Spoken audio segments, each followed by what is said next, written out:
Here we are, hitting up events, drinking our way through Chicago beer, and trying not to miss a thing. Yeah, because, the cork popped out, boom, it flies like fucking 10 feet. We're like, yeah, let's do it. All you have to do is add some fruit, stir it up, and ride that milkshake wave.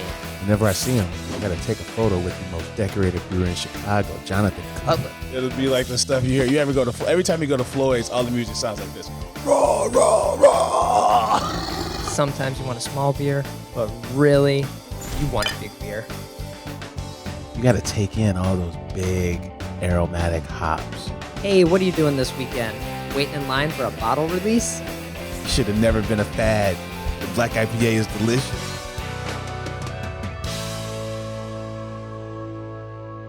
Hey, and welcome to Chicago Beer Pass. I'm Brad Chmielewski. Brad, what's up, man? I'm Nik White. And we're in the season here, red and green going on. Happy holidays. Yeah, it's Festivus today. Recording this probably comes out after Christmas, but all good there. We're warming things up here with a little flywheel.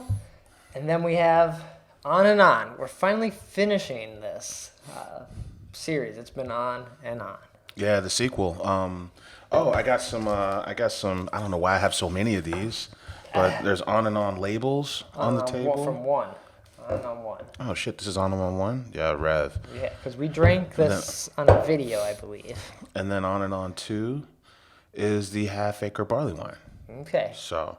Nice. And we're gonna talk about like our favorite beers of the year. We did a previous episode on June 13th. Yeah. And On one made it on that list. I thought it was fantastic. I don't even remember it now. I remember it being good.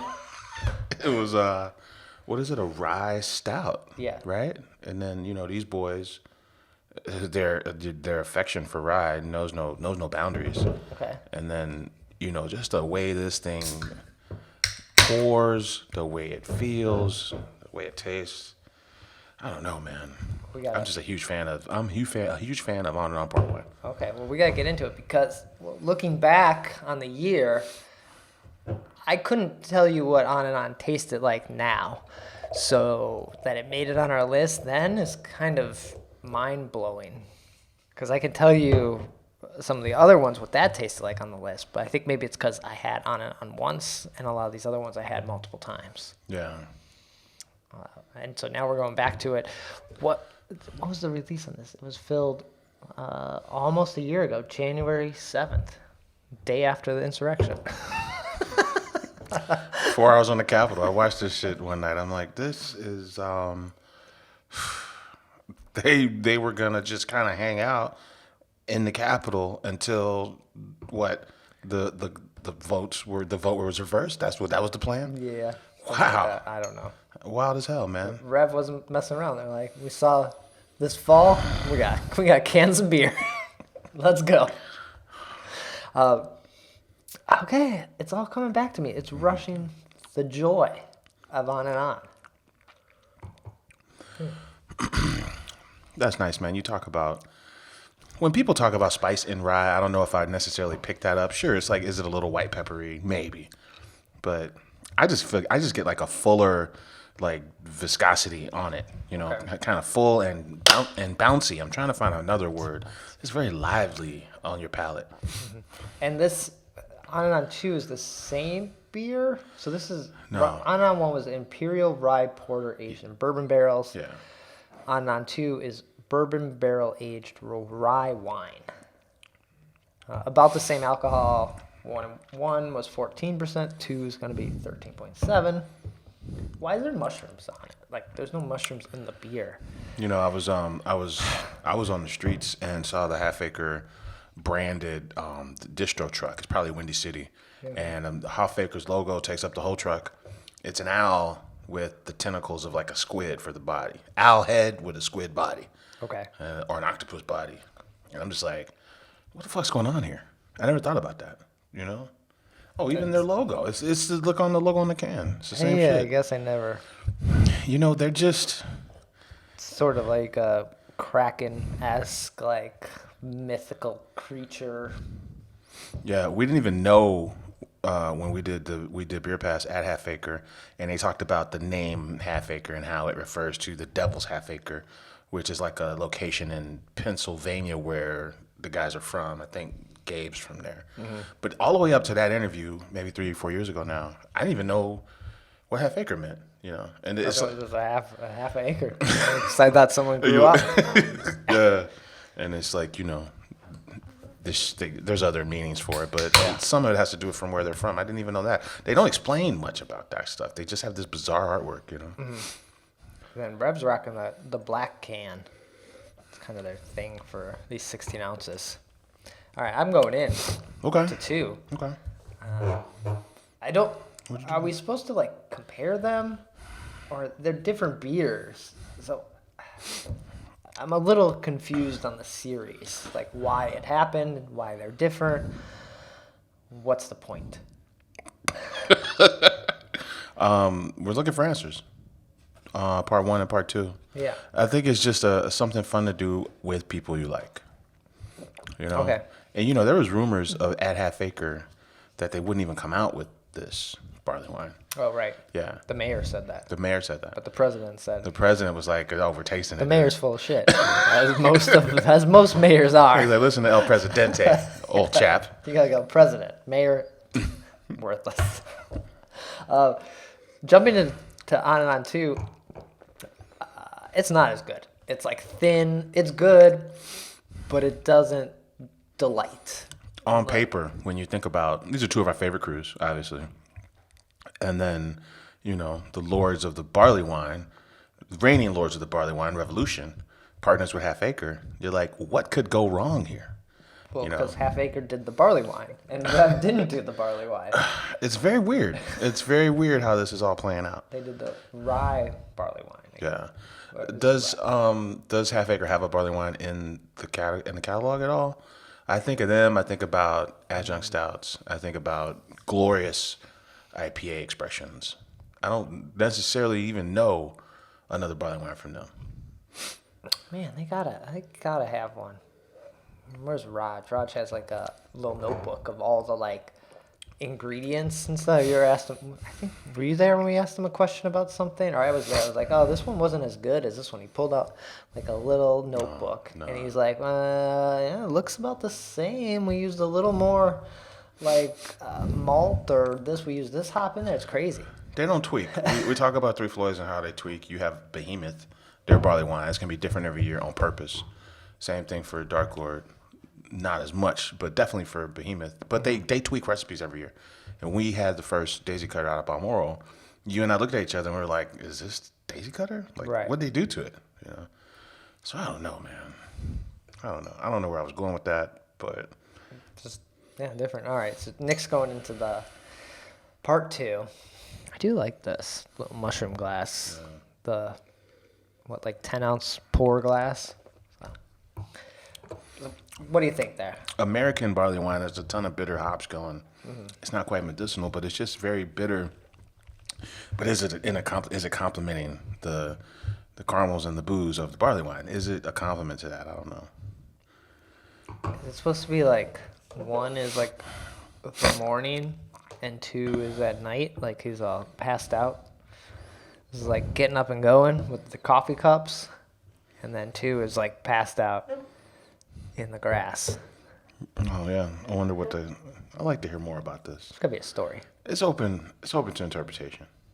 But I don't think 2 is making it on our best beer list. No, I think one is far and away the better one. It's not like, it was funny when I found my bird, you're a bird, the Goose Phase 3 thing. I actually thought the Phase 3 one would be better.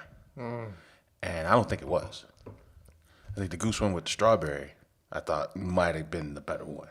It seems like the first one is always the better one. Yeah. I mean, and it's cool that these powerhouse crews come together, but maybe they're just used to working they're not used to working as a team. I don't know. I don't know what to say here. Yeah. But there's a similar thing with that If I'm a Bird, You're a Bird. Okay. Where the 1 and the 2 were not like It wasn't a double feature. There was like clearly one was better than the other. Yeah, okay. And it's kind of, the same way. I'm sure we'll finish up 1, 2, we got 2 cans of, but we'll slowly make our way through that. Cool. So then the list. We're talking about On and On. On June 13th, that made our list of top beers we had in the first half of the year. Yes, And we decided to break this up because we would not remember. as a fact. And so I went back and listened to the episode. So here's what we said in June. It was freedom of press, the flavors. We weren't singling out one flavor. We said the variety pack. This is hitting all the notes. This is perfect. I think that's one of my favorite things all year long is that series. I think it's great. Yeah. And On part 1. And then in the collaboration, we said LeBees. We thought it was Oh, it's working. Old Irving and Alarmist. Yeah. Okay. It was a great collaboration with the 2 hazy gold medal winners, and we were feeling it at the time. They made it just for that. They haven't made it again, so I haven't tried it, but it was working then. The one and done nature of it is, I don't know if that adds to it.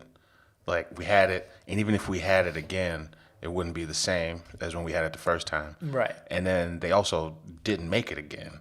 So we can't go back to it. Yeah. But to your point, when we had it, we were like, man, these other things that should have been good that weren't good, like, what is it?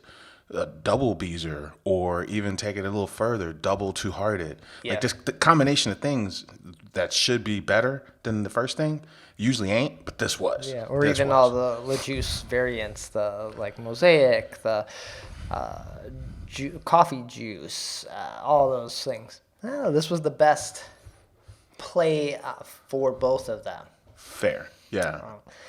And to that point, I have not had a Beezer or a LeJuice probably since midway of the year, I think. It's kind of funny. The second half of the year lend itself to more lagers and then barrel-aged beers. Like hazy beers, not that I don't like them. They just sort of went to the background for me. It's the one style where I don't really look for a second pour of that style.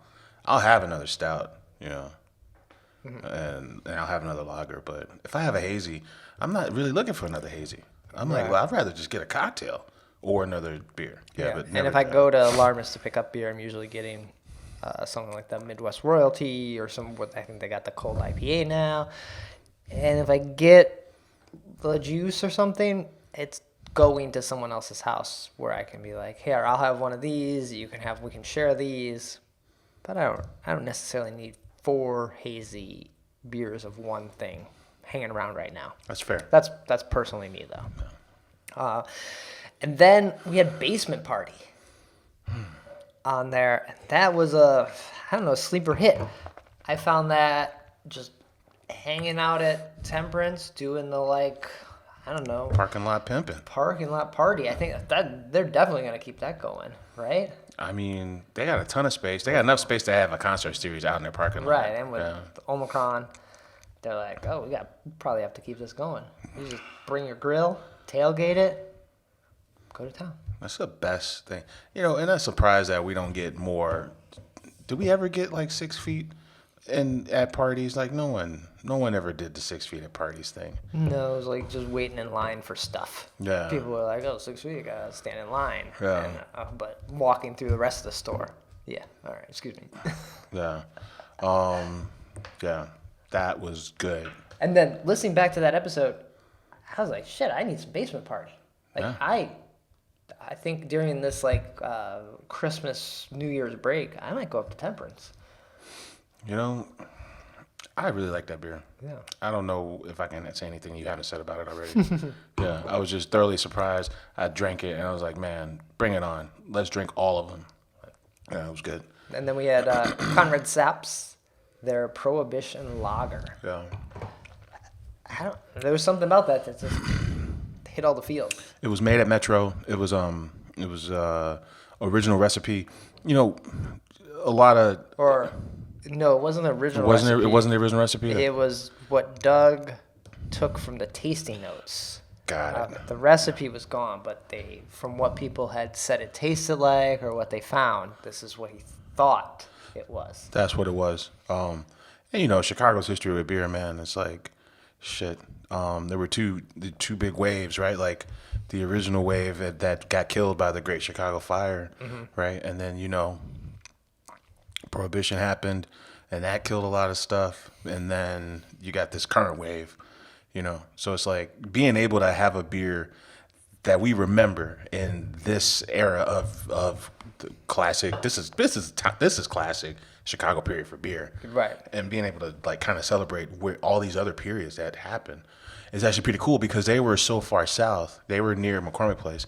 They were so far south that they missed the Chicago Fire. So they were one of the biggest breweries in the city and in the Midwest at the time. So, reliving that and then actually having a good beer by the guys at Metro who know their way around lagers. And in the bottle, which there's a good chance it likely was in a bottle, but you probably mainly drank it on tap or like got it in like a bucket kind of to go sort of thing. Yeah. Whatever was like the crawler of the time. So we like that. And then our like non-beer standout was the Run the Jewels lemonade seltzer. Solomoth? Yeah. Carolyn Or Markin? City Water, Oh, technically. sorry. City Water. Yeah. So that stood out. So that's a recap of the first half of the year. And now we go into the second half of the year. And these are in no order. So No. at all. We're not organized enough to give you like a definitive 20 through 1. This is just a best of. Right. And what maybe first jumped into our mind. Yeah. And at the top of this one is the Blanton's Goose Island. Yeah. We talked a lot of shit about how other breweries use Bland's barrels and how Goose leaned into their relationship for the packaging and had this fucking absurd visual for theirs. Even though everybody else used it, Goose kind of hyped theirs up. Yeah. But then also it was aged 2 years in Bland's barrels, and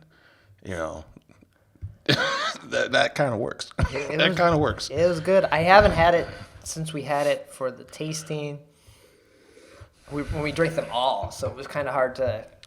If I had it now, would I be like, "Fuck yeah, give me more of that"? But at the time, it stood out. Yeah, and I always say about any BCS, like, this is how I feel about it in the context of having it next to the OG, right? Because, like, to your point, without the OG, how special is it? Like, when we went to that party, the fall party, right, where we got drunk and we thought we were getting double barrel. Giant lamb shank. Yeah. That was so good. Or the Kobe beef. No, it was a Kobe beef shank. Yeah. The Weller Best one. thing I ate this year. It was really good. Yeah, we thought they were bullshit. They gave us all these little micro plates, and we're like, "Fuck this place!" And then they come out with this gigantic Fred Flintstone fucking Wagyu rib thing, Yeah, that was the best and it was kind of mind blowing. Oh, but to have the Weller 12, the Weller one next to the OG, is when you really understood what they were doing with Weller. So I say with the Goose shit, don't ever have it on its own. Always have it next to the OG to really understand what the fuck's going on. Okay, good point. So we got Blanton's. And then this one was yours, and I didn't have this beer. Crushing Mass from Three Flights. Yeah, Willet Barrels and Dark Matter Coffee Okay. from Goose. I'm sorry, from Three Flights. I don't know if Revolution stopped Goose from making coffee beers or, but the original feeling I got from the Black Cat Espresso Bourbon County Stout, that feeling I feel like I got from this other beer from Three Floyds, where like Cafe Deeth is kind of it's kind of the benchmark for coffee stouts around here. Oh, super massive. Supermassive Cafe Deeth is the benchmark for coffee I bet beers. it got too expensive for Goose because coffee prices went up and they have to Yeah. make so much. And Bourbon County. you bring up a good point because like whether it's Big Hugs or Cafe Deeth, I mean, more so Big Hugs. Like we talk about coffee and beer, but it's not really to have a coffee flavor necessarily. It's just to lift the existing stout flavors. Mm-hmm. Cafe Deeth does that, but it also kind of tastes like coffee. Mm-hmm. But this thing from Floyd's, I thought was just like no brakes, all gas, fucking.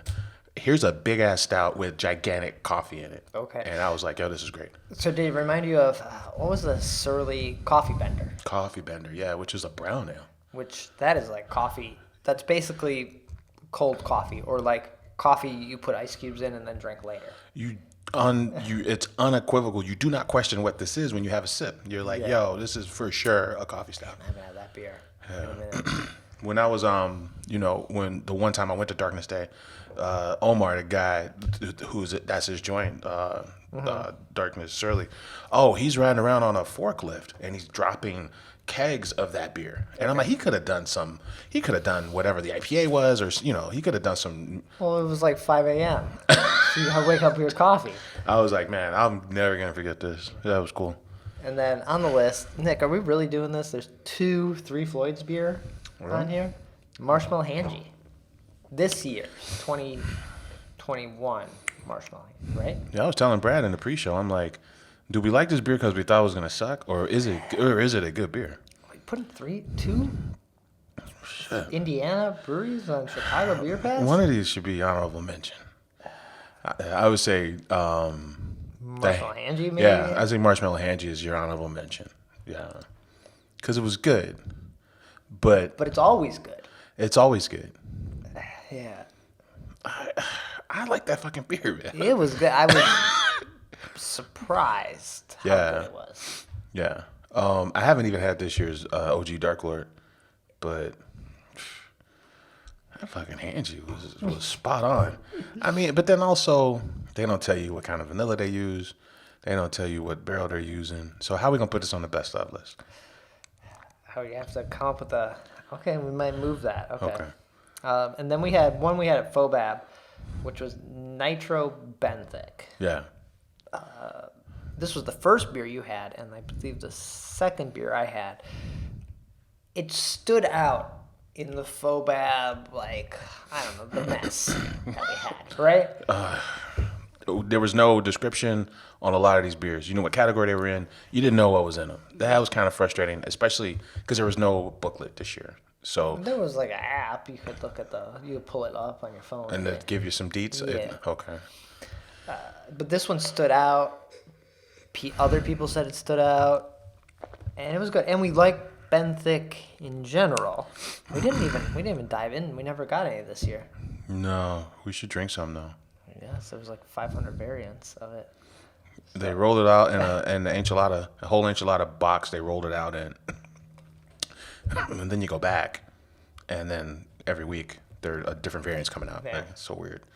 A different variant from that box. It was kind of weird. We sold out. Oh no, we got some more. Just buy this one variant. Okay. Kind of weird. But yeah, Nitro Benthic. I don't think anyone can get that. I don't even think it was on tap at the brew pub or anything like that. Yeah, so. Benthic is a stout with coconut and coffee. That's Benthic. So if we move Marshmallow Hangy to like an honorable mention, I think so. what stands out is there's things we drank this year that were our favorite things, and then there's also things that came out this year that were the best things. Like something like Della, which won the award for Kolsch, right? Yeah, I think it was JPF. That was it's a great beer. Even when you have it next to other lagers, because Kolsch is a hybrid. It's not really a lager. But when you have it next to other light styles at Old Irving, it kind of stands out. Right. Yeah. That was it's a tough one. Like we did. Oh, I forgot one on this list. We didn't mention the Ravinia Rum Coquita. It's modeled after that drink, right? It's a that Puerto Rican drink. Sunrise Wairiza. Yairiza? I have to consult the Chicago Beer Pass IG to answer this question properly, Brad. I skipped this and getting confused on what we're adding, drinking. What the fuck, Brad? Beer. Cut the shit. I even have a list. Cut the shit. So yeah, this Ravinia Rum barrel-aged beer we had when we were recording the podcast there as they were opening the Chicago location over at the old Finch location. Or not the old Ale Syndicate location. Yeah. Sunrisa Y Risa. Yeah. Is that what it is? Yeah, but not Y. It's probably like Yi or yeah. I don't know. But it's a coquita. Barrel aged Coquito Imperial Cream Ale. And that was the thing that stood out about it. It was like it was a barrel aged cream ale. Instead of trying to kind of fit those flavors into a stout, they had a imperial cream ale base, and that's what made it interesting. So it kind of felt like a boozy imperial horchata a little bit. A little bit, yeah. Yeah. When we had it that day, I was like, oh shit, this is what you guys are gonna be doing, right? Because up to that point, well, we had the Grunsville Lager, and then what was your favorite? There was the Rooster, which was the Saison. I actually liked the Saison. And then the pills. Yeah, and then the pills. Those beers were kind of like Steep Ravine, their IPA, just a solid 6.7 IPA. Those were the beers we knew Ravinia for. And then they come to the city in Logan Square. This dude from Five Rabbit. Yeah, former brewer from Fire Rabbit comes in, puts his spin on what they're doing, and then here we go with this fucking Imperial Cream Ale. And I'm just like, I was kind of taken aback. I'm like, yo, this shit is good. That day, I took it back and shared it with the wife, and I'm like, and we're like, God damn, Ravinia's bringing this? Okay. Yeah, okay, Ravinia, I see you. I think I have the bottle somewhere around here. Yeah, it was really good. Should dive into that. If we're talking honorable mentions, man, shout out to Diversity Pale Ale. I thought that was great. Yeah, 4% fucking pale ale. Juicy pale. Okay, so to go over our 5 for this year: Blanton's, Crushing Mass, Ravinia, Nitro Benthic. We had Marshmallow Hangy on there, which it stood out to us. That's why it's there. And then, of course, we did run the Jewels, the lemonade. And I gotta throw the Luz Apple Crisp Seltzer on here as the best fucking seltzer I had in the second half of the year. The number one beer at Fobab for Loose Keys here. It was good. I mean, there's no way around it. I took it over. We did like an early Christmas with family. I took some cans over. Everyone loved it. It is. If you just open that up for your first drink of the day, it's too sweet. Like, it's very sweet. Like, you could almost put ice cubes in it and kind of water it down. But as you're drinking, we opened a bunch of Deepwood stuff, and then you go to this, you're like, this fucking thing is nice. Like, it's sweet. It tastes like apple juice. It's refreshing. Yeah. Is it better than lemonade? Ooh, that's tough. That lemonade's good, though. I can't argue with these. I will say this, man, that it is what they say it is on the can, and it's not, because sometimes, you drink something and you're like, oh, this reminds me of that, but it doesn't really feel like that thing. Yeah. This is what it says it is, and I think that it tastes closer to a cider than a seltzer. So that's where it gets a little confusing, but it's just tasty. I don't know. I feel like our list are these tasty. Yeah, it's good. Yeah. It doesn't make you feel good when you drink another one. Mm-hmm. And I picked up like 2 6-packs of this one. I mean, because it works, And there's not a lot of beers that I picked up again in the second half of the year. I think it was like Flywheel and like more just session beers in the second half of the year. I wasn't like, you know what? I need another box of Rye Way to have it. Like, it's good, but I don't need more of it. That's true. Yeah. There's something to be said about drinkability. Almost as much as flavors, right? Yeah. So I feel like that's a pretty good list for the year. So run it down real quick. Overall, the whole year. Freedom of Press, the flavors. On and On Part 1. Labie's, Basement Party from Temperance. Conrad Sapps from Metropolitan. Blanton's Bourbon County Stout from Goose Island. Crushing Mass from Three Floyds. The Ravinia Rum Coquita. Nitro Benthic. Marshmallow Hangy from Three Floyds.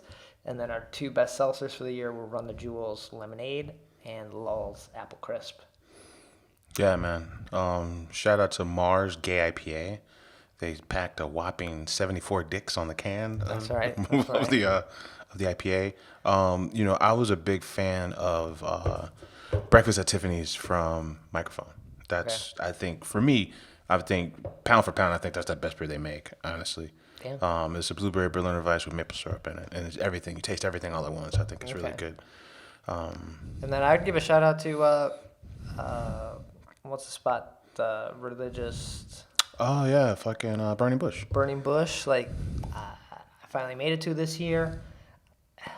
It's good. They make like really good kettle sours, like intro sours that you're gonna enjoy. Like, they're just nice. Yeah, the Bulldog fruit punch goes. I remember that. I think yeah. you remember you brought that. That was good. Yeah. Oh, the Midwest Coast English sporting beer from Midwest Coast. Yeah. Yeah, I enjoyed that too. I enjoyed a lot of stuff this year. Damn, I think we ran a pretty good gamut of like fruit beers, hazies, like lagers, stouts, I don't know, seltzer. That's pretty good. Like, it kind of speaks to it speaks to the things we like. Yeah. It's definitely our list, right? Like it's not, like this is shit that we actually got genuinely excited about when we opened it. right, and we saw and we picked up because we're like, that sounded good. Yeah. Sure, maybe Dovetail made an amazing beer this year that was different. Yeah, and then there's there's other lists from out of towners that are gonna go that route, and talk about some of those beers. But this is the shit we drank that we really dug. Yeah. So Cool. And, yeah. All right, we'll leave it at that. yeah, Nice. All right, so then, anything been happening this week? You made it to, what, Adams Street? Adams Street Brewery, man, in the Loop. Yeah, you're 312. hitting them all. You did Rock Bottom. Yeah. You did Crushing Giants. I think I did the holy trinity of Nick will never go downtown again. This is it. dude. I feel like I was going out of town. I'm like, I'm on a fucking road trip. And I'm like, I keep hearing that Frank Sinatra song, Stage Street, that great street. Okay. And I'm just like, nah, man, there's a bunch of bullshit shops and homeless motherfuckers, and like, what's so great? What's so great about Stage Street? That's what I kept thinking. When I went to DePaul, the computer classes were downtown. Okay. And then the main classes were in Lincoln Park. So I was down there. I've always been down there, and I've always been like, I do not like State Street. This, only thing that don't suck on State Street is the Wit Hotel. Okay. That's a proper fucking party scene right there. like- Chicago, and the Chicago Theater. Cindy's is nice. Where's Cindy's? That's the athletic. Well, that's club. Michigan. You are right. okay. It's good, but that's also Oh, Michigan. that's Michigan. State Street. Oh, yeah, sorry. I can't even, I don't even know what's on State Street. See, and that's the problem with downtown. So, because if you're an out of towner, and proximity wise, it's Adams Street. These are your closest breweries, and it's just like, well, man, I don't know how other cities are, but at our city, like, there's a very strange dynamic with the breweries that are in the central business district that I don't know if I'm into it. Okay. So, but anyway, man, I go to Berghoff, and it's Adams Street Brewery since 2018. It's still Berghoff the restaurant, but it's 2 entrances, exact same location. Yeah. Yeah. I don't know if this was ever explained. Why is it Adams Street and not Berghoff Brewing anymore? Like, it was Berghoff. Brant Shimko was a brewer at Berghoff before he went to Blue Island. Yeah. What happened? What? The one and only Randy Moser was on this project when it was a Berghoff Brewing project. So this was, I would say, circa 2016. Randy Moser was on 3 projects. He was on Forbidden Root, Fire Rabbit, and Berghoff. Okay. So Berghoff was, they hadn't put the brewery in the restaurant yet. Berghoff had the brand with the same logo as the restaurant, but they were brewing up in Wisconsin. Okay. And they had a whole lineup of beers. So that was 2016, and like 2-3 years later, they just said, "Hey, we're installing a brewery, and we're just going to be Adams Street Brewery." Okay. But it's technically Berghoff, probably because Oh, the Berghoff family owns it for sure. But I would think the Berghoff name. I think they were hoping to maybe excite people or like just rebrand it to be like this. We're not this old brewery anymore. Right? I think that was it. They didn't want to. I mean, there's a classic vibe when you go to this joint. It's quintessential. We talked about Smoke Filled Room, Chicago last week. It feels like that, and big, gorgeous, like wood interior, high ceilings, you know, art and ornamentation everywhere. Just a very cool classic building. I've only been there once or twice. Going downstairs is sort of surreal. Like it's like you sort of time travel. Shit, I didn't go downstairs, man. I gotta go downstairs now, man. It's kind of weird, right? So if you're walking off State Street, you enter the brewery, or if you keep going, the next door is the Berghoff Restaurant. So I think that's the entrance where you go downstairs. Yeah, and I did in the restaurant, and it's like, it's a little weird. Like you feel like I went there, I don't know, over a decade ago, and it felt like I didn't belong there. Like it felt like old school Chicago, like old people ate there. Sort of like going to like one of the like stock traders and politicians, or like going to one of the steakhouses where you're like, where like side door was like the young people, That's where true. like it wasn't Morton. Lowry's. Where Yeah. it's like, I'm not supposed to eat at Lowry's. What? Everyone's in a No. suit, and I'm over here in like Just being a me. button-up flannel and a hat. What the fuck? No, for sure. So I think that's part of why they went away from the Berghoff thing. Yeah. Even though they're this exact same crew. Okay. Yeah. So, what did I have there, man? I had the West Coast IPA. You know what was the best thing there was the Hefeweizen. Okay. I thought just big, crazy banana flavors, just delicious. Nice. Everything about it was great. Yeah. So it's the color scheme's the same, but the logo's a little different for Adam Street stuff. And yeah, I didn't really care for the West Coast IPA. So then I just dipped right into like, well, what signature cocktails they got. So I had a Brandy Alexander. Okay. You don't fuck around. You're like, all right. I'm like, shit, Next. I'm already here at this old. That's like in the holidays. So I don't know what that is involved in that, but it's basically like a chocolate martini. Okay. But, you know, so I had that. And I took a bunch of pictures of the joint, so. All right. So look for those on IG. Yeah, for sure. Fun fact, local Chicago liquor license number 1. They have framed on the wall there because that was the first liquor license given out after Prohibition was to Berghoff. Nice. And then also back in the 70s, like 77, Julian Van Winkle made a house whiskey for them. So it was basically Pappy Van Winkle 10-year that they made with the Berghoff logo on it, and it was the house whiskey. So that's honestly why I was kind of going, because I'm like, listen, are you guys selling anything that's not on this fucking menu? Like, Yeah. You know, Do they have it? trying to get to the bottom of it, but I was clearly talking to the wrong people because I didn't get it. Okay. But yeah. You were dressed wrong. You didn't have your suit on. That's the thing, you know. I didn't have my, because you don't light the cigar. You had a monocle. You need Monocle, cigar. and a hat. Maybe a nice little hat. Yeah. Some sort of, you gotta tip it. Come in looking like fucking Doc Holliday. I didn't do any of that, so I didn't get it. Yeah, this guy's now. Give him the chocolate martini. Give him another chocolate martini, and that's the end of it. God damn it. He won't remember being here. Get him out. Nice. Cool. Well, that's a fun stop. And now you've done them all. I didn't make it anywhere this weekend.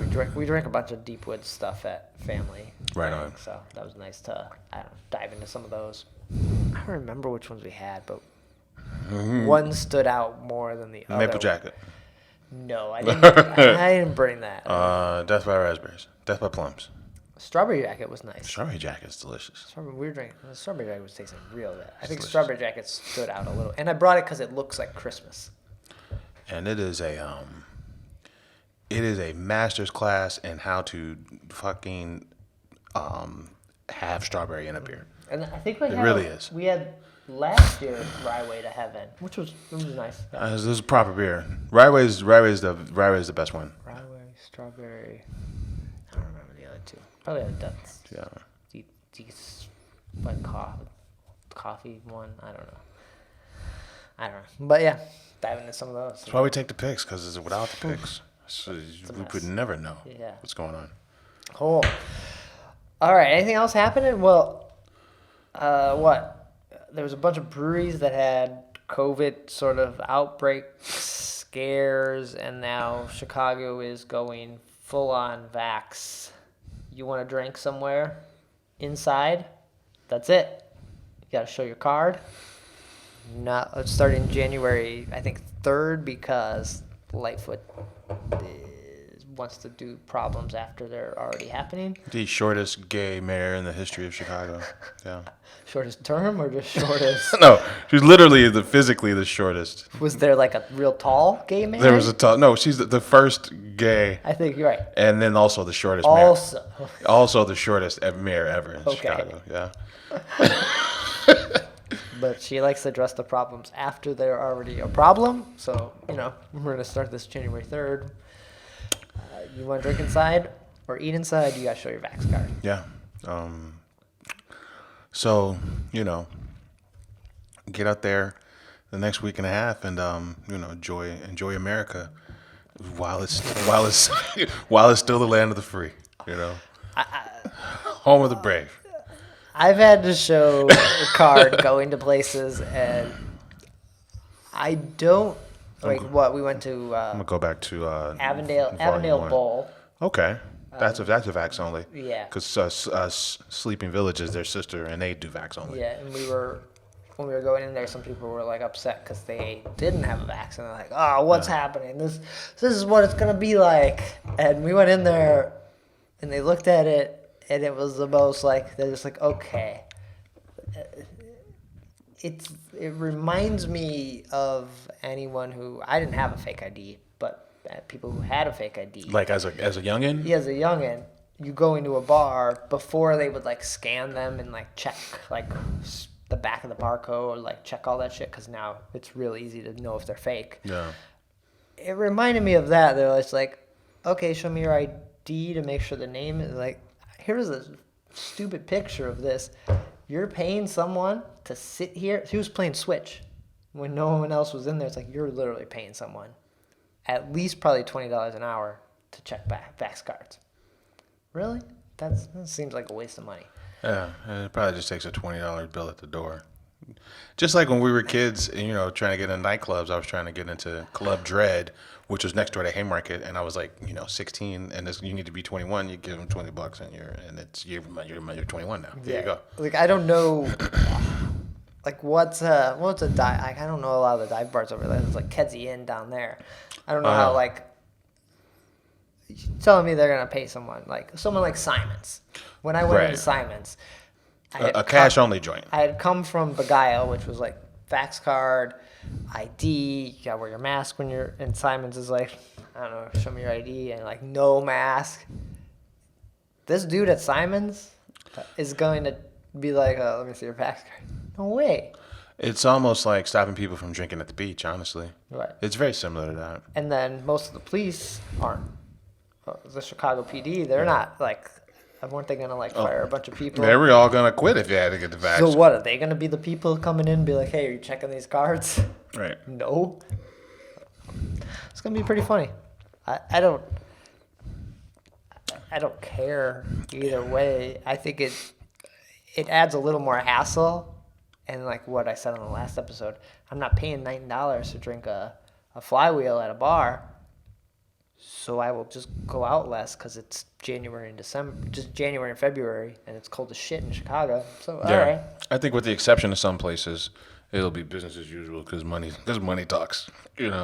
I mean, they might show. I think it'll be vax or negative COVID test. And I'll be honest with you, like, okay, these are all private businesses, right? And if you want to have a vax only policy, do what you want. I'm totally in agreement with that, right? Do what you want.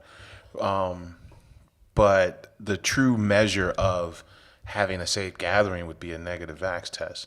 Because you could have a bunch of fuckers with vax cards in a room, and they got vaxxed 10 fucking months ago, and these motherfuckers are all giving each other the fucking COVID. Right, that's the problem with the Omicron. So it's a lot of vax people that are have it. They may not be spreading it, but they have it. Like, so I hope this leads to that, where it's like, so, you go to FOBAB, it's like, hey, show us your vax card, show us your asshole, or show us this negative test. I hope there's more emphasis on negative tests if there's any merit to this. But really, we need cheaper negative test. We need cheaper testing so everyone can just have like a spit test at home. Yeah. Hey, Nick's coming over to the podcast. All right, Yeah, we did the spit test. We're good. Cool. Yeah. All right, we don't have to worry about it. Yeah. It costs $1 or $5 at the most. This country's rich, man. This country could do this. They just don't want to. They just want to force. But that would be the best way to do it, right? Like if everyone could just test before going, like, all right, I'm going out to the bars, or I'm going out to dinner, spit, test. All right, cool, I'm good. Yeah. We'll see, but this is where we are. So that's coming up January. 3rd.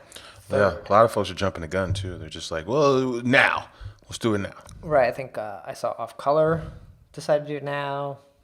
A place like Beer Miscuous has always been. Beguile. Most of the breweries, or like half of the breweries, have been. It doesn't seem to have hurt most of the businesses. People are just like, okay, here's the picture. I don't. It doesn't. I wonder how many, like you said. I wonder how. I think this is a thing that it's good that they're doing this. The city.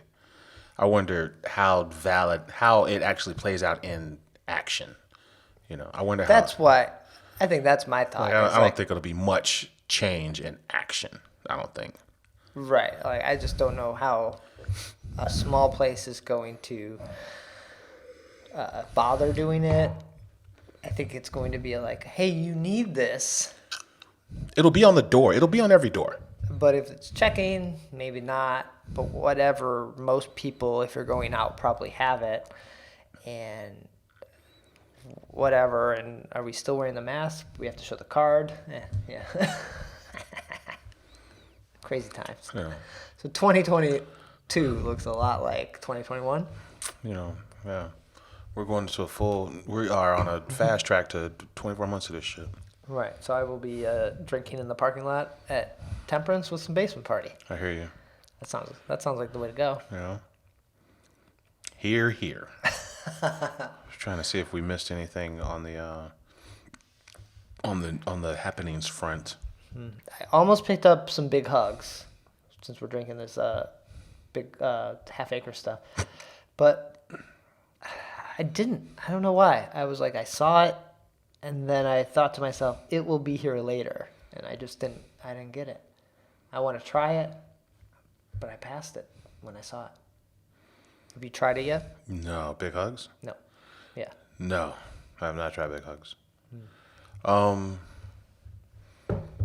We had the big hugs versus Dark Lord argument, and I was on the fence about which one was better. Oh, right. And then I'm like, well, clearly it's fucking.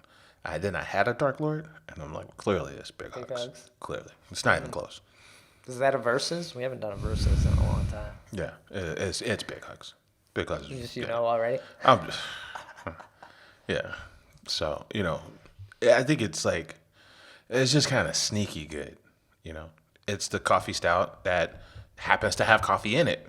I don't know if it's coffee forward necessarily. Yeah. Okay. Yeah, so, and then I think these are big hugs cups you're sipping out of. Yeah. It's the big cat. Big sleepy cat. All right. Well, I think that's going to do it for this episode, and I think the last episode of this year that we're going to record. So maybe our next episode is predictions for what 2022 looks like. I forget what year it is all the time. Yeah, right. We were looking at the IG feed and we noticed that a lot of shit that we did in the first half of the year seemed like it was 2 years ago. But that's a testament to the fact that we've been getting after it. Honey jacket. The bear. Yeah. I feel like the reels came into play this year. Those were fun. Yeah, we haven't done one in a while. We gotta get back to it. But yeah, so since this year was so full and so fast paced and it was so long because we did so much shit, it's stretched out. I just kind of hope that we run it back, do it again next year. You're good. All right, let's go again. All right. Cool. Well, Nick, where can people find you? Get in touch when we're not here. Right on, man. I'm on Twitter at Nicosio. And I'm on Twitter at BRAD, Chicago Beer Pass, Instagram, Twitter, Facebook. And yeah, everyone have a great Christmas and Happy New Year. Right on. Take care. Cheers.